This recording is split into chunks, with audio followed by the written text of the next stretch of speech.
This is Doug Green, and I'm the publisher of Telecom Reseller, and I'm very pleased to have with us again Jeff Aaron, who's the Vice President at Juniper Networks. Jeff, thank you for joining me today. Oh, thanks for having me, Doug. Well, I promise our listeners that we're going to make this an exciting AI podcast. I know that everybody's talking all the time about AI. We're going to talk about AI ushering in advanced service offerings and profitability for solution providers. So I love the idea that we're talking today about practical AI applications. For folks that may have joined us the last time, we were talking about SD Branch and the benefits it can provide, and some of the really unique, cool things that Juniper Networks was doing in that area. We sort of talked a little bit about AI, and now we're continuing our conversation. So, Jeff, before we get into all that, what is Juniper Networks? Yeah, Juniper Networks is it's hard a networking company, but also I think more recently we're transitioning more to an AI company, leveraging AI for networking or for IT or specifically for AI-driven IT operations or AI ops. And so we really apply that in conjunction with the cloud to really bring a whole host of benefits to either resellers or their end users, everything from better automation, lower cost savings, better insight into actual user experiences, to just better assurance that the network and the service that you want to deliver is actually the network and the service you are delivering. And as we said, AI is core to all of that, and that's why we're talking about it today. So, AI, as we were just talking about, it's ubiquitous, it's everywhere. We're talking about it all the time. Um, Can you provide more context on how AI is being utilized in the networking space? Yeah, for sure. And I think you kind of touched on it a little bit. It's applied AI, right? Yeah. Obviously AI is taking over and having huge benefits from healthcare to EDU, and what we're talking about here is primarily around AI operations, right? And I kind of alluded to the three buzzwords: automation, insight, and assurance, because that's really where we see AI providing the most value, right?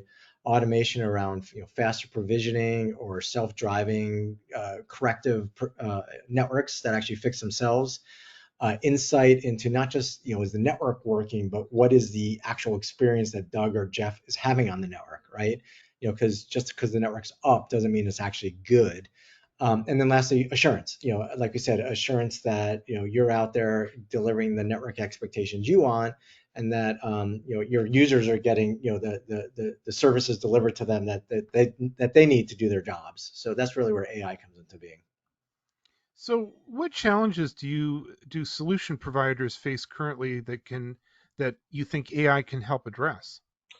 Yeah, I mean, solution providers, like everyone, like every IT organization, is trying to do more with less, right? I don't think that's new, and if anything, it's actually becoming more pronounced. And so, being able to do automation, to eliminate a lot of these, mundane or tactical tasks, certainly goes a long way, right? As part of that, it also lets them shift to more strategic, value added, right?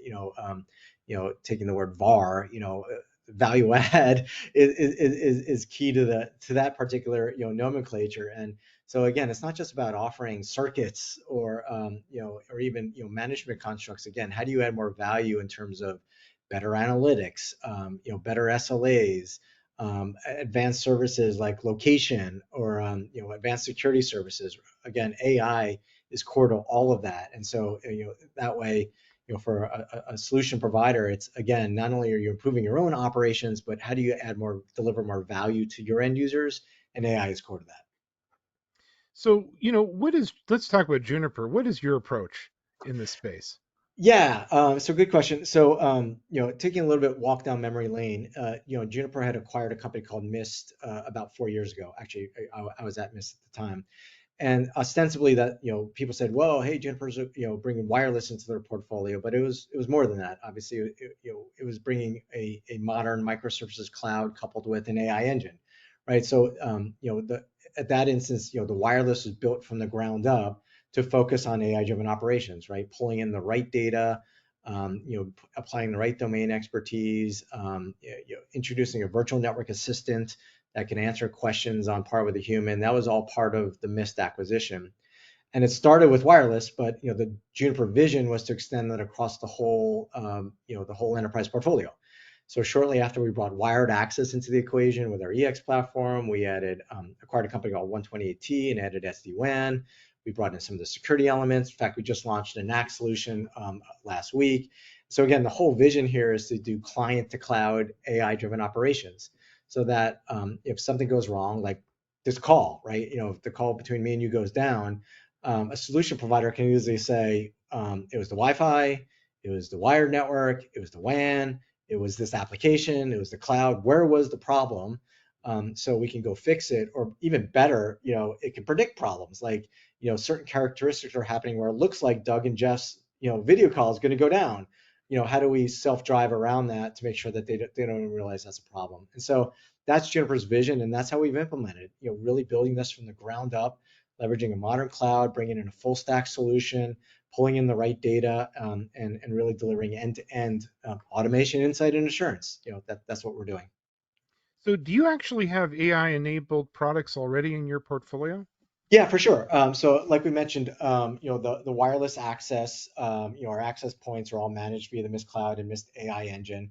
So that lets you do things like customizable service levels and event correlation. And we use our virtual network assistant to answer questions like what was wrong with Doug's Wi-Fi, or why was the Wi-Fi in the conference room not working.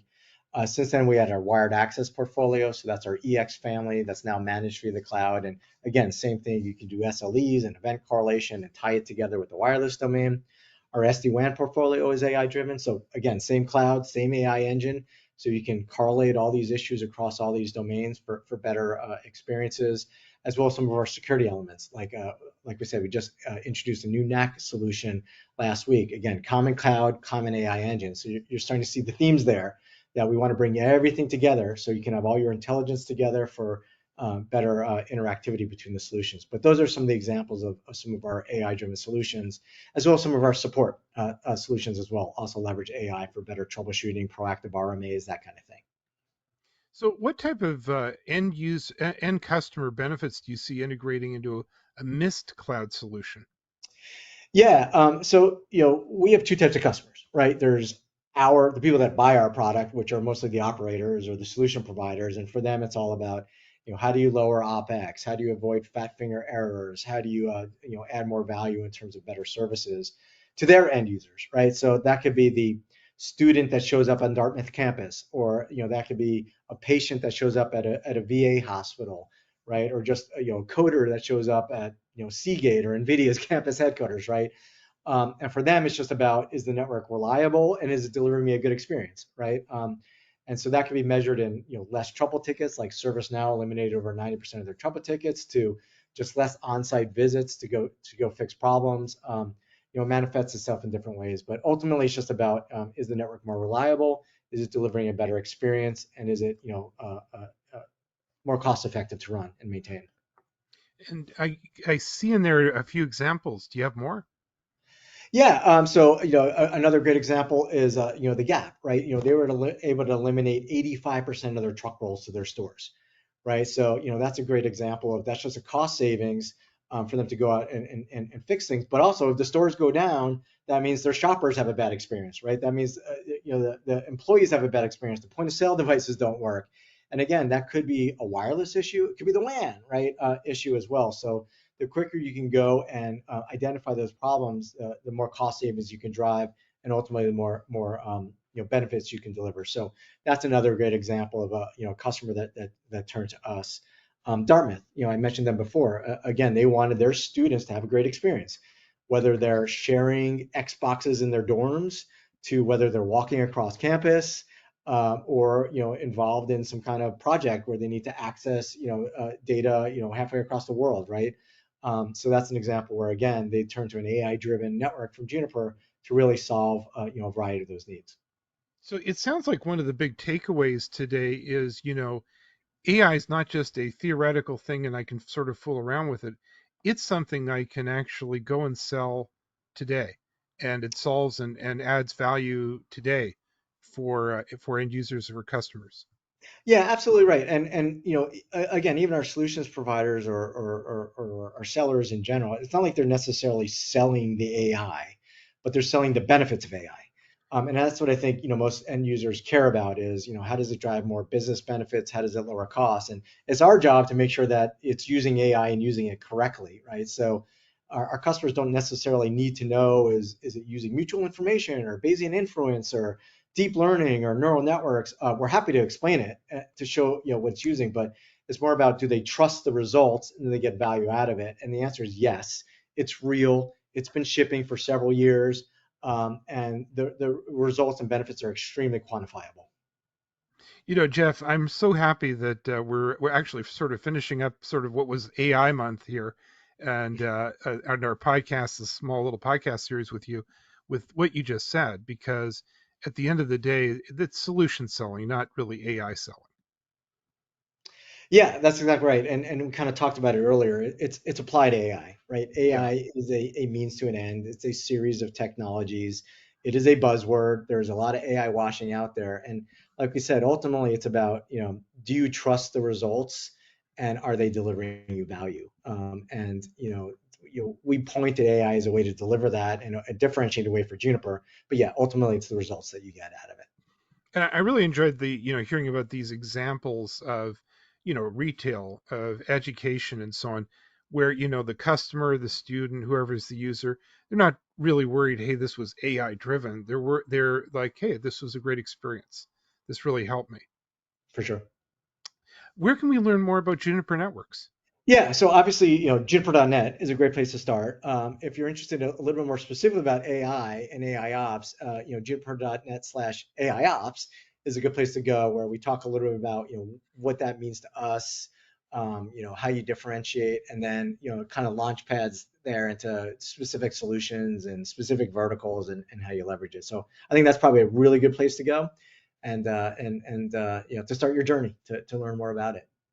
Well, Jeff, I really want to thank you. This has been very interesting. I'm so happy to be able to provide our listeners with very practical ideas on how they could get going today. Yep. I know we're going to talk soon again, but for now, thanks very much indeed. Awesome. Always a pleasure, Doug. Appreciate it.